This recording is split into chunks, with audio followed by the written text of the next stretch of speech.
Hello and welcome back to the Three Ravens Bestiary, a bonus series all about mythical monsters, legendary creatures, and things that go bump in the night.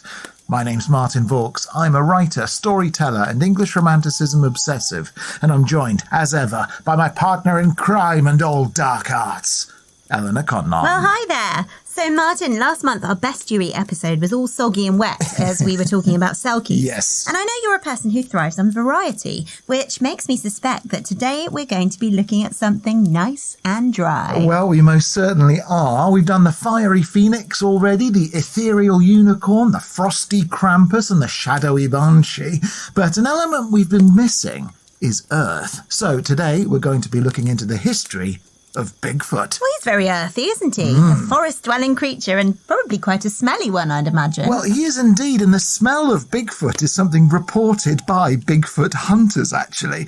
And while Bigfoot or Sasquatch are specifically American creatures, we're also going to fold in some discussions of some other Bigfoot-style beasties, including the Yeti, the Australasian Yowie, and their English or European equivalents, the woodwose. Oh, excellent. I do love a woodwose. You do, but I try to shave regularly because otherwise you say I get a bit too tickly. This is true, but very handy in winter for keeping warm. So.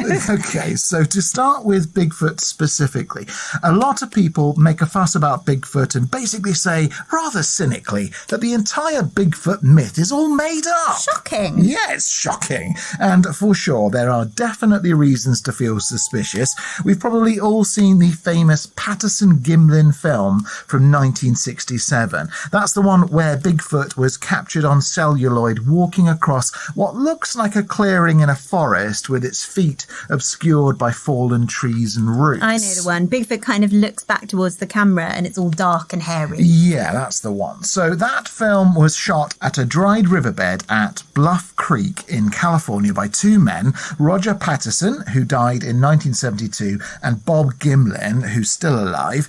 Gimlin actually became a film director off the back of the Bigfoot footage. Now, that specific incident has been pored over endlessly, and I don't want to get into it too much detail about it, but there are definitely two sides to the story. I mean, as you may know, dear listener, I'm probably the doubter in the Three Ravens nest. So right now, my skeptic sense is tingling just a little bit. I mean, the most suspicious thing is that Patterson, who people generally knew to be a bit of a dodgy character, a bit of a con man, didn't own a camera. So he went out and rented a camera for the first time, specifically for this day, out at the woods, where he said he wanted to make a film of himself horse riding.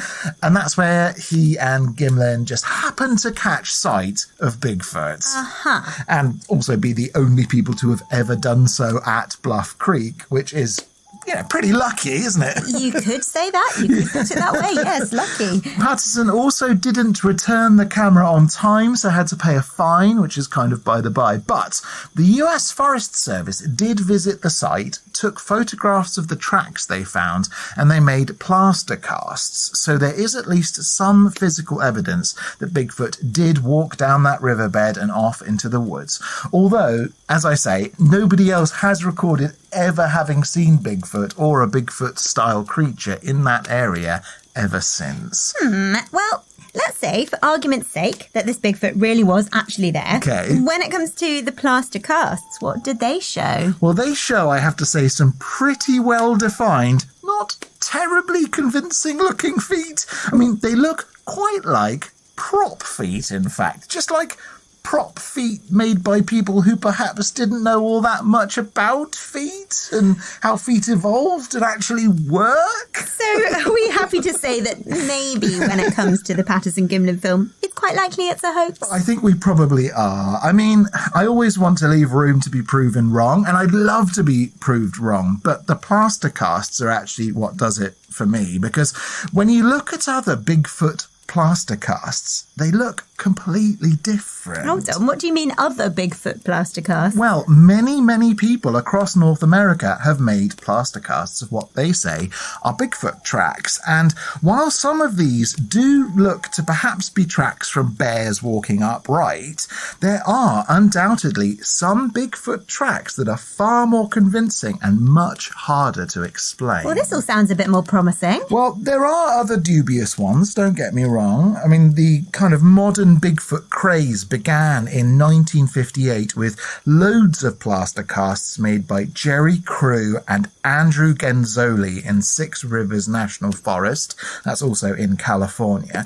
And in 2002, it was revealed after his death that Jerry Crew had made a series of wooden feet and gone about in Six Rivers Forest for years making fake tracks to create hoaxes. Oh, brilliant. So he really persisted with it. He did. And it's from that 1958 incident that we get the term Bigfoot, actually. The papers invented it because of the size of those prints.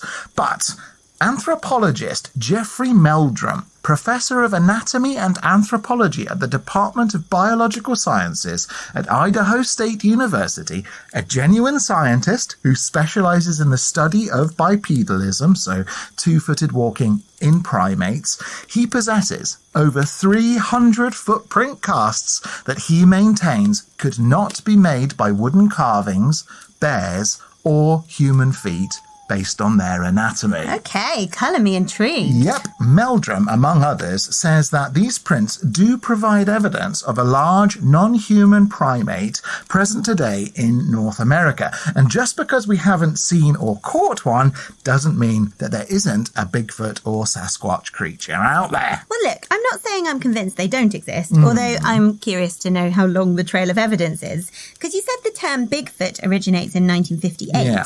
but what are the oldest bits of evidence that we have? For example, did Native Americans believe in something like a Bigfoot or a Sasquatch? Heck, yes, they did. In fact, the word Sasquatch comes from an old Salish word. The Salish peoples are the indigenous tribes of North America's Pacific Northwest. Today, this area includes the states of British Columbia, Washington, Oregon, Idaho, and Montana, with the region stretching up through the most western coastal sections of Canada and round into Alaska. Well, this is pretty exciting. I've got to say, I don't think I've ever heard of the Salish peoples before. Which is fair enough. Salish is a term for an ancient group of 23 languages that seemed to split about 6,000 years ago out of Proto-Salish. It's a linguistic term, basically. I see. But tribes who speak Salesian languages include the Nuxalk Nation, the Spokane people, the Samosans. I mean, about 300 tribes speak or were known to speak it. Wow. And of course, this is across a huge geographical area. If we were to compare it to a European nation, how big is it? Well, it's almost double the size of France, for example. What?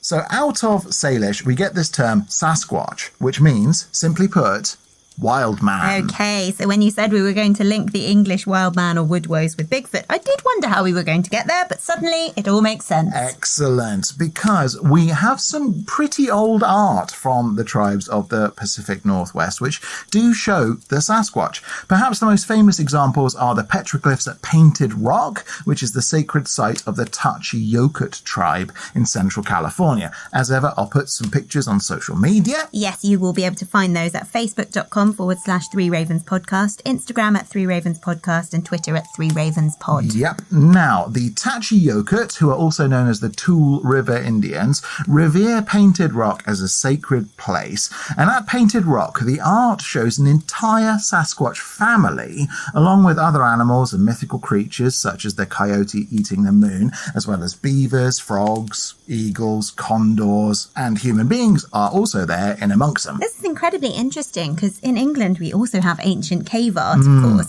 We were talking about Cresswell Crags in your Derbyshire episode just the other day. And there's an even more developed tradition in Europe more broadly. So how old are these Painted Rock petroglyphs? They're estimated to be about 1,000 years old, so modern art really by comparison to the oldest petroglyphs found so far in Europe. In fact, the actual oldest cave art we know of in Europe is the Malatraveso petroglyphs near Cáceres in Spain. Those are 64,000 years old and made by Neanderthals. Wow, 64,000 years old. Yeah, although those are just hands, while in the Chauvet caves in southern France we have the earliest known pictorial petroglyphs, which date from 30,000 years ago. I mean, 64,000 years ago is stupidly old, Yes. but even 30,000 years ago is still mind-bogglingly ancient. And so what do the Chauvet petroglyphs show? Well, the oldest pictorial ones show humans hunting pigs, but there are a number of what we might call Venus figures, so fertility goddesses, plus a bull-human hybrid, so what we might recognise as a minotaur, plus woolly rhinoceros, lions, deer, erupting volcanoes. Oh, I do enjoy a woolly rhinoceros. Yep. Dream pet. Now, the Chauvet paintings actually come in what seems to be two sets made roughly 5,000 years apart. They're super interesting, but there are quite a few European examples of that sort of thing, such as at Lascaux, Altamira, and Coliboagia in Romania. And dates-wise, most of those come from about 15,000 years ago. Blimey. Well, I'm obviously going to take a moment to process all that.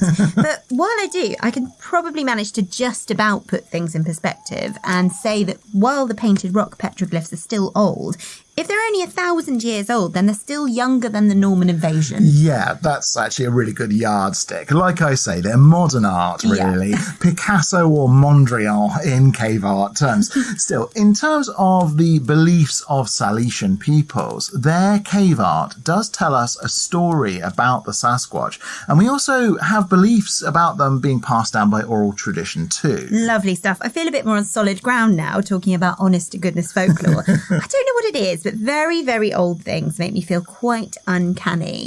Stories told around campfires, though, back in my comfort zone. So, what do we know about the Sasquatch from Salesian mythology? Well, first off, we know that the Sasquatch is considered to be a sad and lonely creature. They're often depicted crying. Oh, no. They're said to have 5 fingers and toes, big eyes, often with shaggy, long, reddish-brown hair, and to be between 6 feet and 8 feet tall. In fact, they're actually a feature of the Salish creation myth. Now, do you want to hear that? Of course I want to hear that. You know full well I absolutely categorically want to hear that. Why even ask? Yeah, I did know, but hey, I like to have my fun.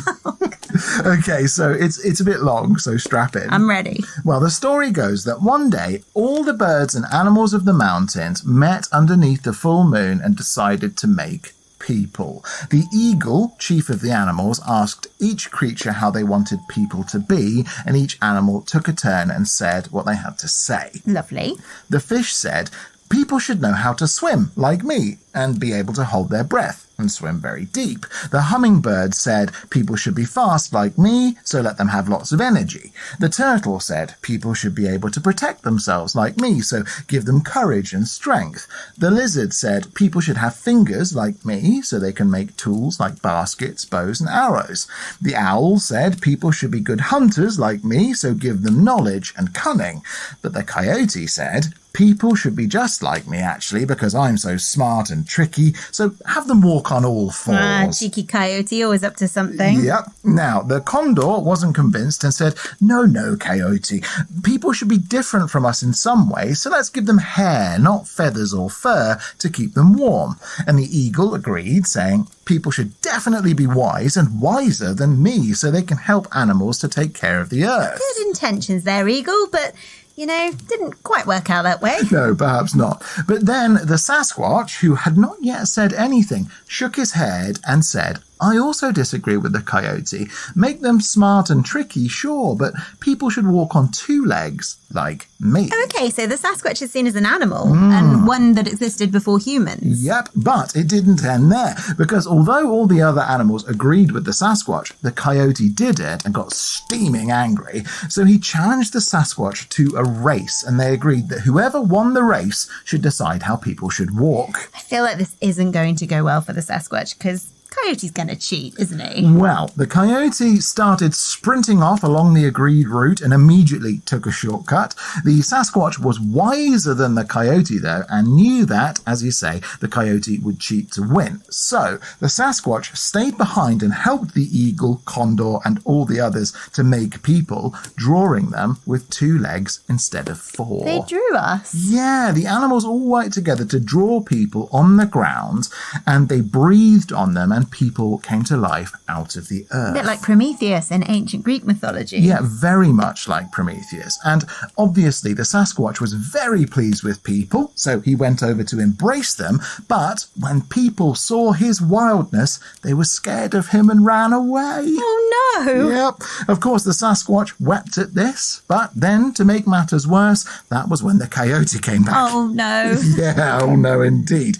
Now, realizing that the other animals had done this, the coyote thought he deserved at least something to come out of the whole debacle, so he drew himself eating the full moon. Now, all the other animals knew full well that the coyote didn't eat the full moon, but to make him feel better, forever after, the coyote was known as the coyote who ate the moon. Meanwhile, the poor old Sasquatch, knowing human beings are scared of him, still cries and does his best to hide himself from sight so we never have to see him again. Oh my goodness, that's so sad. I mean, I do love that Sneaky Coyote is just kind of humoured by all the other animals. Yeah. Like, oh sure, buddy, yeah, you did eat the moon. Well done. But then the Sasquatch helped make us, and now we don't see him because he's so unhappy we're scared of him. That's awful. Yep, but that's the explanation as to why we don't see the Sasquatch very much. And it's otherwise said that he lives mostly on acorns and berries, or the marrow of bones left behind after all the other animals have eaten the good parts of the prey. Sasquatch, no, he's tragic. Plus, it said he's always hungry, meaning the Sasquatch is prone to stealing food if it's left out unprotected. Oh, and it's probably also important to reiterate that in Salesian legends, the Sasquatch is also very tall. Some words used to describe him are close to our word for giant. So in that, I think, you have a seed of a connection between the North American Bigfoot or Sasquatch and the European wild man or woodwose. Oh, excellent. And how old are legends of the woodwose, for example? Well, you'll have to stroke your long tangled beard and keep a hold of your club for a minute or two yet. But I'll tell you all about the history of the woodwose, plus the Yeti, the Australian Yowie, and much more right after this.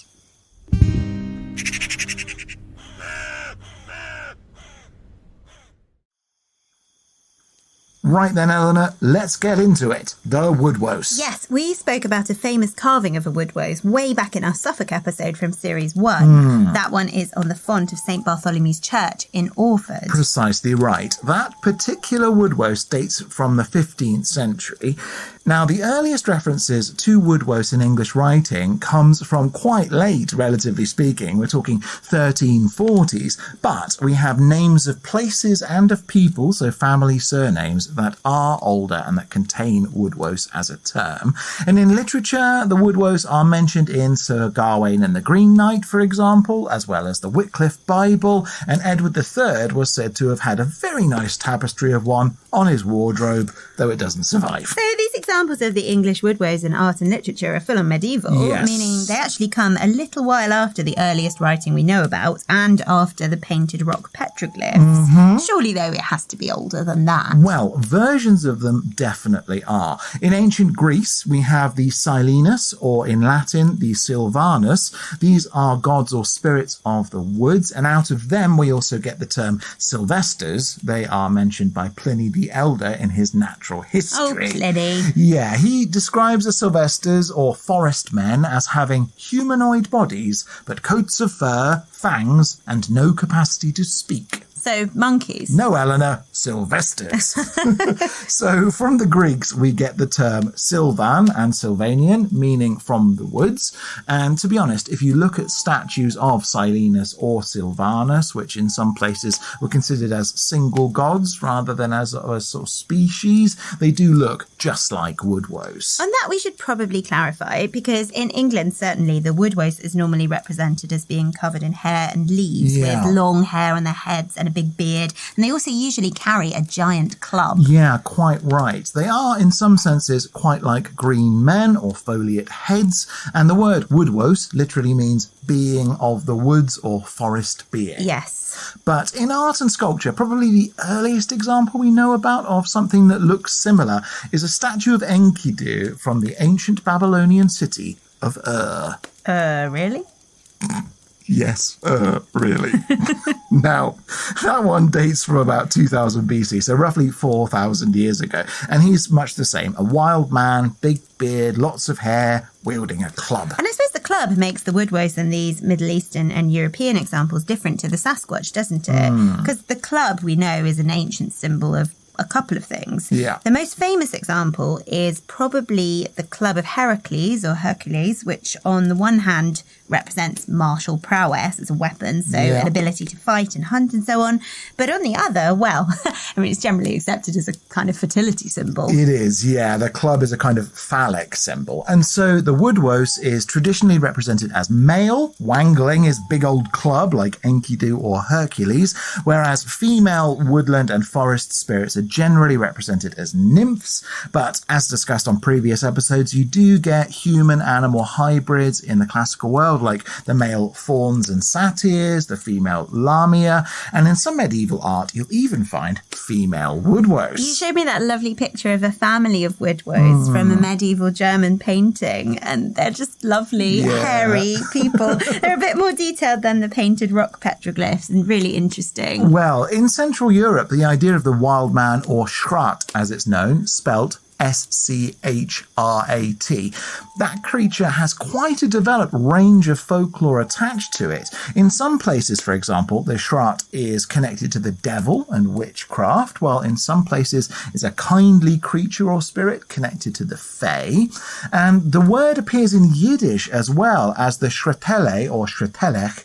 So when we think about the European and Middle Eastern equivalent of Sasquatch or Bigfoot, we have quite a bit of lore associated with them, really. But I'm imagining that much like with Sasquatch or Bigfoot, the basic notion is that these creatures are outside human society, almost like prototype people. Yeah. And that maybe we can connect some of those ideas to Neanderthals, for example.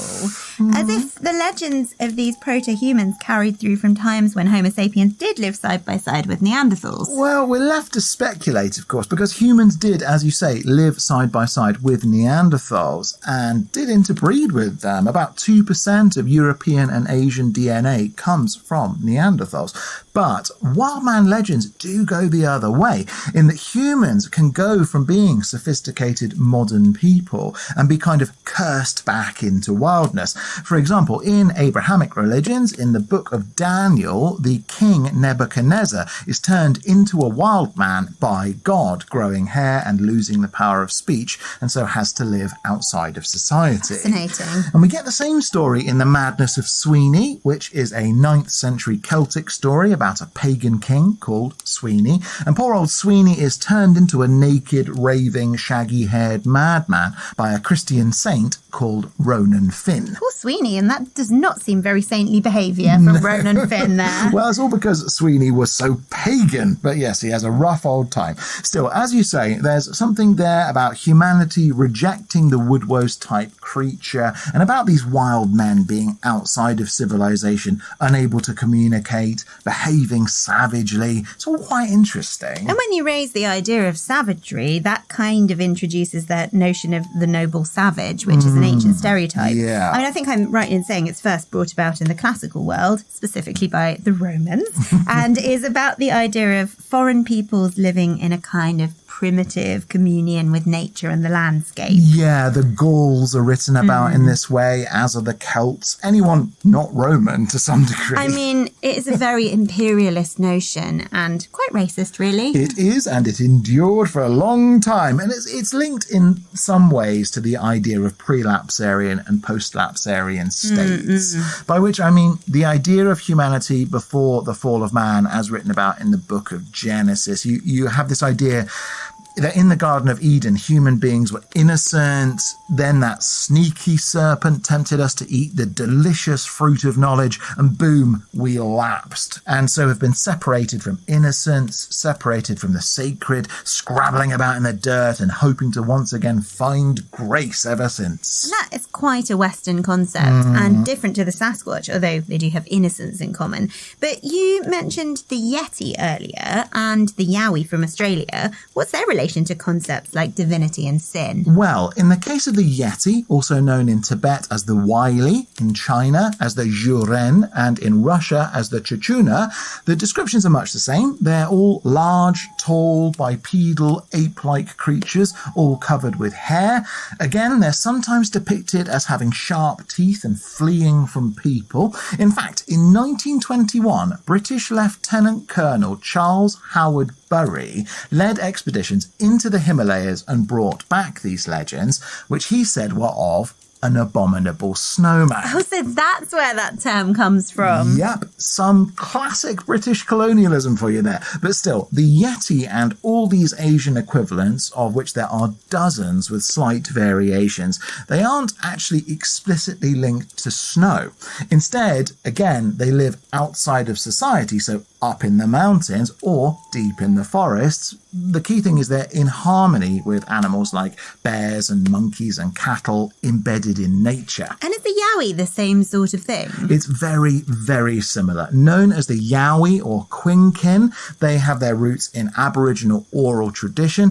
The notion there from the dream time is that the Yowie existed before human beings were the original kind of prototype for bipedal life. Gosh, they're all quite similar, aren't they? Yep, and we have cave art of Quinkin and Yowie in the Australian outback, dating from as early as 30,000 years ago, running through to about 15,000 years ago, so very close in time to the European cave art equivalents.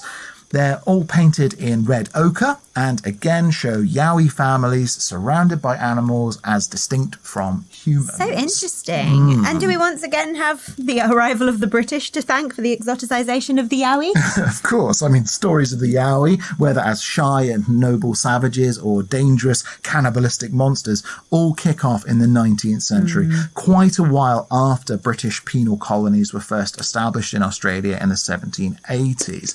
And from around 1870 onwards, building throughout the 20th century, there's a boom in Yowie hunting. There's Yowie sightings, evidence of Yowie footprints, plaster casts are made. The same is very true of the Yeti, where lots of rich white toffs, intent on discovering the Yeti, zoom off to remote parts of Asia, looking to find evidence of these mythical animals. Well, there's that whole BBC podcast series from last year about just such a quest, isn't there? Yeah, strange listen, that one, because it does feel at times quite like a Victorian enterprise. Two men intent on penetrating the wonders of nature, testing hair and gallivanting over mountains. It's kind of interesting, but, spoiler alert, even with all their money and modern technology, somehow they still can't find the Yeti. But I mean, within a broader context, the explosion in Bigfoot interest in America in the 1960s fits within a kind of global craze. Oh, most definitely. Like I say, it started in the 1870s and reached its peak about a century later.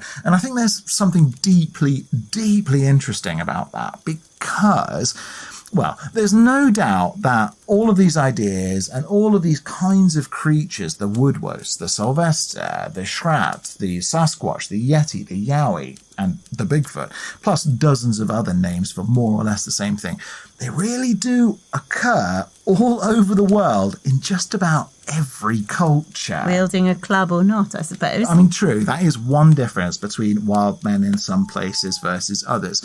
But still, I mean, even David Attenborough says that he thinks it's quite likely there is still a Sasquatch or Yeti-style creature to be found, specifically because the evidence in footprints is quite compelling. Oh, well, we believe it then, because David Attenborough said so. Indeed, but it also seems that almost every culture has a version of these prototype people or primitive people.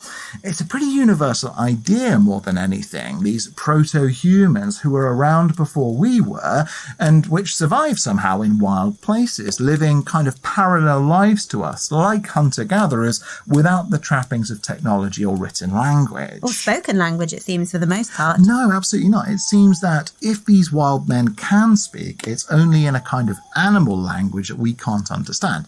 So they're separated from us, but watching us, shy about us often, afraid sometimes, yet we, as people, want to find and see them and don't want to leave them alone. Well, there's definitely something imperial or missionary about that, isn't there? The desire to tame the wild and bring it into civilization. Yeah. But I also think there's probably something about modern humanity, or modern being a relative term, but still, modern people are kind of envious about, or at least curious about, how life would work if we gave up the project of civilization, stopped grooming, and returned to living in a wild way. Yeah, for sure. I mean, it's a strong thread of the folk revival, isn't it? This craving or drive to find ways of living that are more, quote-unquote, natural and less detached from how we think people lived in a kind of nostalgic golden past. Yes, absolutely. I just think it's a bit ironic that when it comes to wild men like Bigfoot and so on, it's quite often hunting parties that go out looking for them, tracking them like game, and that makes me really uncomfortable. Of course, leave the wild men alone, everyone. Particularly as they seem kind of sacred in the collective unconsciousness, symbolic of nature and as a link between animals and humans. But I'd also say, more than that, as much as these legends exist all over the world, isn't the idea kind of more important than the reality?